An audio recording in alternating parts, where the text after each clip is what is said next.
There is a tuning fork stored in the archives of the British Library. It once belonged to the composer Ludwig van Beethoven. It vibrates at exactly 455.5 Hertz, not 440, not 432, a frequency that no one alive today is fighting to preserve. Every piano in every modern concert hall on this planet is mathematically tuned to a strict acoustic standard that Beethoven never used. His tuning fork sits in a vacuum-sealed glass case. It is a bed artifact, a relic of an acoustic paradigm that the modern world has collectively and systematically abandoned. Here is what makes that physical object significant. Beethoven's frequency was not a random anomaly. It was normal for his era and his geographic location. What we accept as the standard frequency today would have sounded mathematically alien to him, flat, lifeless, structurally incorrect. The global frequency we all inherited in the 20th century was not organically discovered, it was mathematically engineered. Sound is not magic. Sound is a mechanical wave. It is physical pressure moving through a medium. It interacts with the molecular density of the air, the water, and the stone it encounters. When you change the frequency of a society, you change the physical pressure applied to the biology of every human being existing within that society. Welcome to titanmetrics. Today, we audit the acoustic ledger. We are going to measure the silence. Before the year 1711, there was no centralized, reliable mechanism to standardize or measure pitch across vast distances. Every city, every isolated town, and every community on Earth tuned its instruments to whatever the largest, most precise local instrument happened to produce. That instrument was the church bell. The bells in your village rang at a pitch specific to your village. But creating that pitch was not a primitive art form executed by simple blacksmiths. It was high-level structural mathematics. To perfectly tune a cast bronze bell, a master founder must strike a flawless geometric equilibrium between 5 distinct acoustic overtones: the strike note, the hum, the prime, the tierce, and the quint.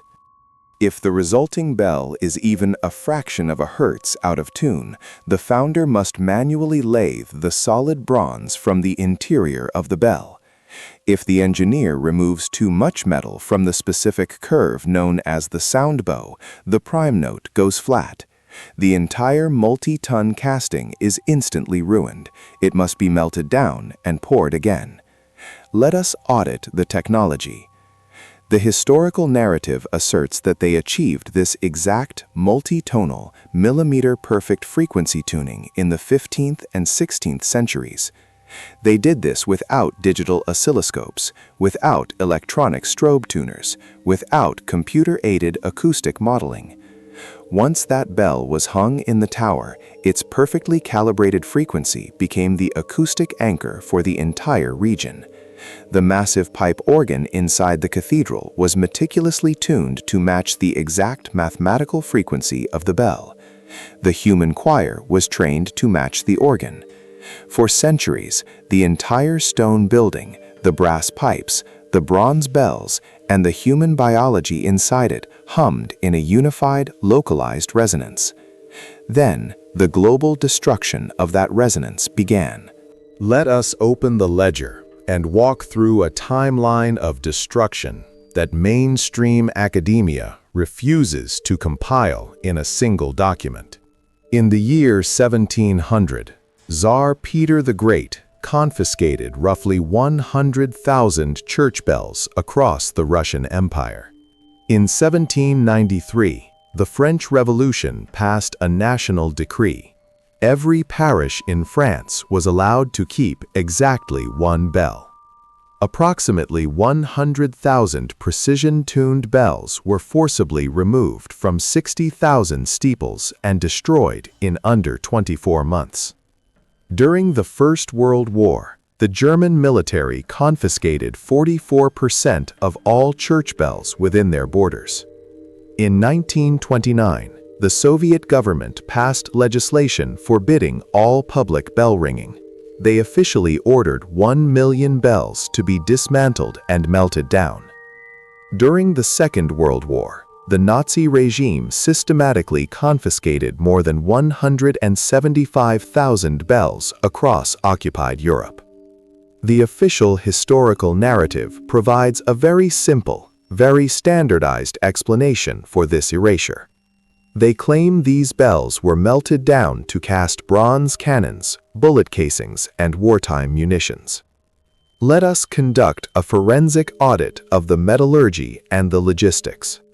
Bell metal is not standard industrial bronze. It is a highly specific, highly brittle alloy. It is composed of roughly 80% copper and 20% tin. Because of its high tin content, bell metal is incredibly hard, but it shatters under dynamic impact. It cannot bend. It breaks. By the arrival of the 20th century, modern warfare had completely evolved. Modern artillery barrels, panzer tank treads, and armor-piercing naval shells required high-tensile industrial steel. You cannot fire a high-explosive 20th century shell out of a barrel made from brittle acoustic bronze. The barrel will violently explode, killing the artillery crew. So we must ask the logical question: why exert a massive, mathematically absurd logistical effort to extract fragile bronze from 50-meter stone towers during a mechanized steel war? Let us calculate the logistics of the Soviet confiscation in 1929, 1 million bells. If we assume an extremely conservative average weight of 300 kilograms per bell, that equates to 300,000 metric tons of metal. To transport 300,000 tons of bronze across the massive frozen expanse of the Soviet Union, you must use trains. A standard 1920 Soviet freight car had a maximum capacity of 20 tons. The transportation of these bells would require 15,000 fully loaded freight cars.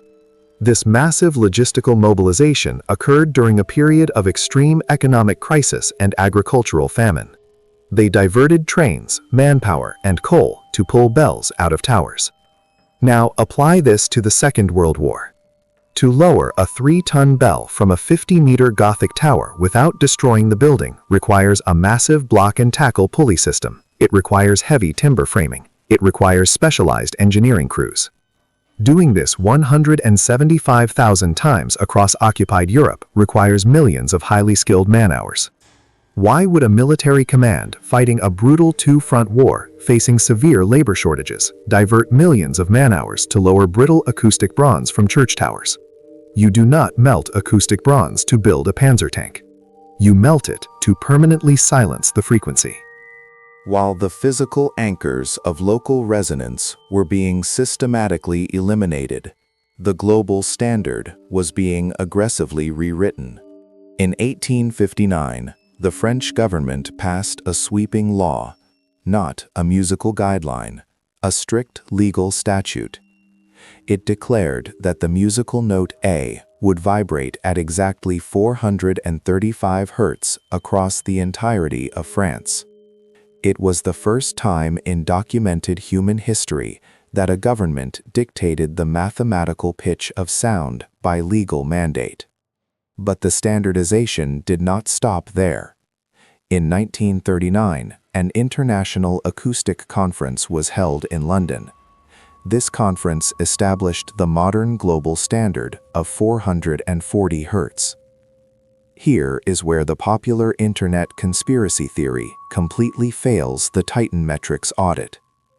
The internet overwhelmingly blames Joseph Goebbels and the Nazi regime for imposing 440 Hz as a psychological weapon of mass control. But I have audited the official delegate manifest for the 1939 London conference. There were 0 German delegates present at that meeting. The conference was organized by the British Standards Institute. It was entirely dominated by British and American industrial interests, specifically the rising radio broadcasting corporations. The Nazi theory is a convenient distraction. The actual history does not need a cinematic villain. It requires an understanding of industrial transmission. In the 1930s, radio networks were connecting the world. To broadcast recorded music globally, to manufacture identical vinyl records, and to build standardized electronic radio equipment, the industry required a single, universal frequency. Localized natural resonance was an obstacle to mass centralized broadcasting. Therefore, the localized frequencies had to be erased. To understand what was stolen from us, we must understand what happens when an entire community lives inside acoustically calibrated architecture. What if the massive stone cathedrals of the old world were not merely buildings? What if the architecture itself was the instrument? This is not a modern fringe hypothesis. This is ancient, documented architectural engineering. In the 1st century BC, the Roman architect Vitruvius wrote the definitive engineering text known as De Architectura. In Book 5 of this treatise, he explicitly details the mathematical installation of Achaea. Achaea were precisely tuned bronze and clay vessels. They were built directly into the stone seating and walls of amphitheaters and temples. Vitruvius states in written record that these vessels were mathematically calibrated to specific musical intervals, fourths, fifths, and octaves. Their exact purpose was to capture, resonate, and amplify specific harmonics of the human voice. Acoustic vases, engineered directly into the load-bearing structure itself. The medieval cathedral builders inherited this exact technology. They did not select building materials at random. They selected crystalline limestone and dense granite specifically because their molecular properties physically conduct and amplify acoustic waves. Look at the sacred geometry of the Gothic rose window. When modern physicists place sand on a metal plate and vibrate it at specific frequencies, a science known as cymatics, the sand forms complex, perfect geometric patterns. The intricate stone tracery of the rose windows perfectly matches these high-frequency cymatic patterns. They were not building windows, they were carving sound waves into solid stone. The architecture was an acoustic engine. The bells provided the ignition frequency. The brass organ amplified the signal. The stone distributed it. But why? Why invest millions of man-hours to turn a massive stone building into a giant resonator? Let us audit the biological metrics. Welcome to the science of archaeoarchaeology. The Hao Saflieni Hypogeum in Malta is an ancient, multi-level underground temple complex carved directly out of solid limestone. When acoustic engineers mapped the lowest level, known as the oracle chamber, they discovered a terrifying mathematical precision. The entire solid stone chamber naturally resonates at exactly 111 Hz. It acts as a massive, passive acoustic amplifier. If a male voice chants at that specific pitch, the sound propagates throughout the entire subterranean complex. But the acoustic trick is irrelevant. The biological, physical effect is what matters. In 2008, medical researchers, including Dr. Ian Cook of UCLA, published peer-reviewed findings on the effects of regional acoustic resonance. They exposed human volunteers to exact frequencies of 110 to 111 Hz while monitoring their brain activity with continuous EEG scans and MRI machines. The data is irrefutable. Exposure to 111 Hz physically alters the operation of the human brain. The frequency actively suppresses the language and logical processing centers of the left hemisphere. Simultaneously, it stimulates the creative, intuitive, and spatial processing centers of the right hemisphere. It drastically lowers the heart rate. It induces a state of deep, trance-like meditation. It stimulates the vagus nerve, which directly controls the parasympathetic nervous system, reducing inflammation and physical stress across the entire biological body. The ancients were not building churches for religious philosophy. They were building giant, stone neuromodulators. They engineered massive acoustic machines designed to biologically heal the human body and shift human consciousness. The bells rang at specific healing frequencies. The organ was tuned to the bells. It was a localized, highly advanced energetic grid matched perfectly to the molecular properties of the limestone and the biology of the local population. Now, I want you to imagine that exact system today.